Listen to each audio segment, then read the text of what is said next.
Hi, welcome to the Fireside Chat with the Fathis. My name is Bizad Fathi, and this is my beautiful bride, Candace. Hello. So today we want to talk to you about sympathy, apathy, and empathy. Not in that order. Apathy, sympathy, and empathy. Yeah.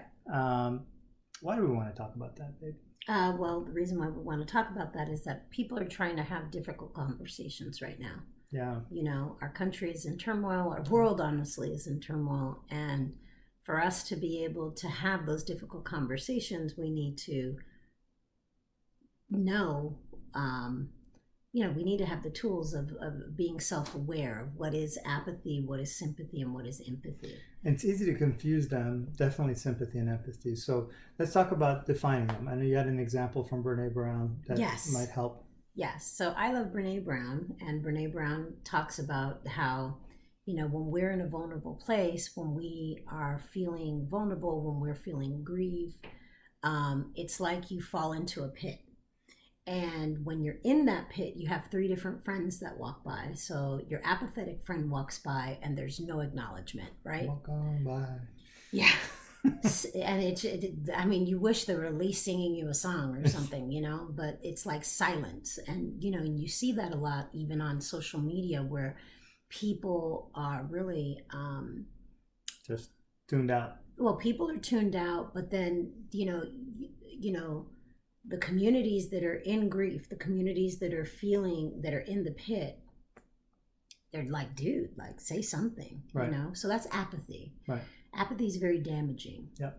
And it's even more painful when you expect to be met with empathy, but you're met with silence.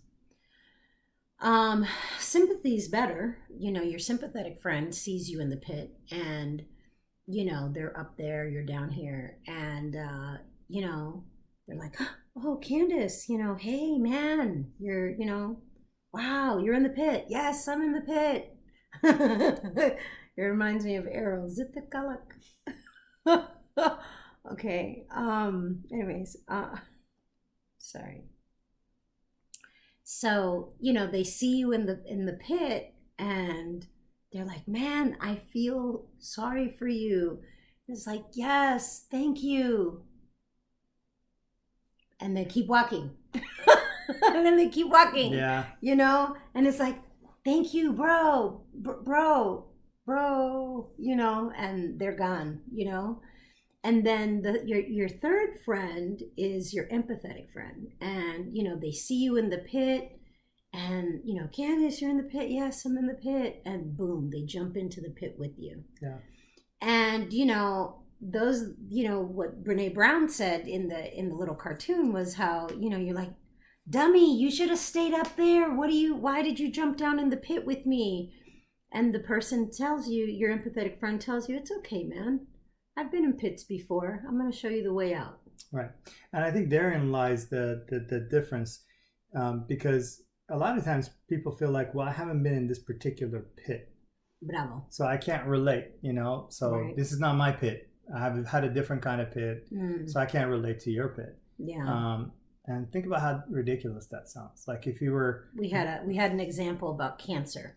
Well, I mean, yeah, any kind of sickness or anything that you're going through in life, right? But I mean, yeah, the example of cancer, like if I have brain cancer and... I'm like, oh man, is it brain cancer?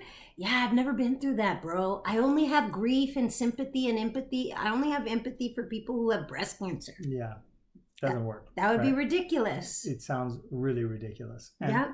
And I think when people do that, when they go, well, I can't relate to what you're going through, that's actually that's bad. That's really messed up. Yeah. I think the thing we got to do more often when people are going through something is grieve with them. Bravo. And we talked about this in a previous video, but one of the phrases that I think really helps is to just say, tell me more. Yeah. Tell me more. Like not because the first few things people share is just the steam at the top, and right. I want to hear more. What is boiling this water? What are you feeling really? Tell me more. Yeah. And the more we hear, the more the person feels, okay, you care enough, you're invested enough, you're in the pit with me enough that we can go through this together. Bravo. Bravo. And that's you were sharing that that's what Jesus did, right? Yeah, I mean, if you think about what Jesus did, when his best friend, right, Lazarus dies, he's a mile and a half away from their house. He takes 3 days before he gets there. Was it a mile and a half? I don't know. It wasn't that far, y'all. Okay. It was not far. Like, he could have walked to the house quickly. But he takes 3 days to get there. It wasn't a 3-day trip. Let's just put it that way. He got stopped. Yeah. No, it wasn't a 3-day trip. Okay. Okay. And when he gets there, they're like, they're crying, they're grieving. He doesn't get there and go, I can't relate, number one, right? Can't relate to this. And he doesn't say, oh, well, everybody just needs to stop crying because I'm going to raise him from the dead anyways. I'm going to fix it. I'm going to fix it. He doesn't try to fix it, He weeps. But he weeps with them. He weeps with the family. He weeps with the family. And he didn't go like, everybody needs to just stop crying because I'm going to raise him from the dead. He didn't do any of that. He got in the pit with them, literally and figuratively, emotionally, and he wept with them. And people were like, and you see it in the Bible, they're like, oh, wow, look how much he cared. And then, there were some naysayers that were like, it didn't take him. If he cared so much, it wouldn't have taken him 3 days to get here. But I think if anyone could have had an excuse, it's him. He could have said, I'm the king of the universe. I can't relate. I can't relate to human anybody's experience. Yeah, but and yet he put himself into what the family of Lazarus was going through, that loss, that abandonment, not abandonment, but the separation, the grief, what they were feeling.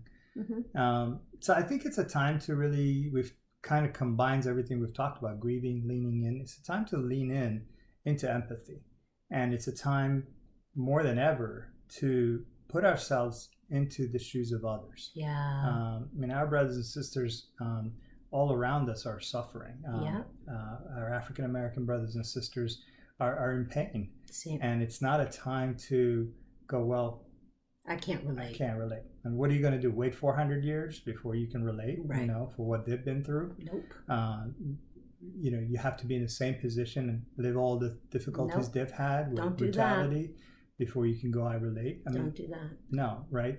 That's not empathy. And I think it's a time to lean in and be empathetic with what they're going through and just say, tell me more. Just say, tell me more. Listen and grieve with and people. And then grieve, and don't be quick to try to fix it. See, because people can be their own, and that's something else, right? That I'm a very big believer of, is that people are their own rescue. If God has created all of us in His image, then it means that God has given us the power to, God has empowered us. And so people don't need someone else to fix them. They just need to be able to tell you the story. This is how I got in the pit. This is what it's been like. This is what happened. Da da da da da. And as they're grieving and as they're kind of processing, and the healing comes, and God will, and then comes the, well, how can I help? Right. Okay, bro, this is how you can help me. And do this, do that, do that, do this. I think that's a very powerful lesson. People don't need you to fix them right now. They just need you to sit with them. Yeah. And you can pray for them, pray with them. Sure. God is powerful and He brings healing. But I think people need empathy. Yeah. And we all need empathy. We all need empathy. We all have a story, and our stories aren't the same. None of us have the same story. And so we need the empathy to really get through our story together and to be a healing agent for each other. Yeah, because it isn't gonna. This situation is not gonna heal without empathy. Yep, indeed. So let's definitely get rid of apathy. Yes. Don't do that. Some sympathy. That's great. It's a good start. It's a good start. Let's get to empathy. And let's do that for each other. Let's do that for our loved ones. Let's do that for our friends and neighbors. And hopefully you found this helpful. And we'll keep doing this. Subscribe to our channel, please. And we'll see you next time. Thanks. Thanks. Bye. Bye-bye.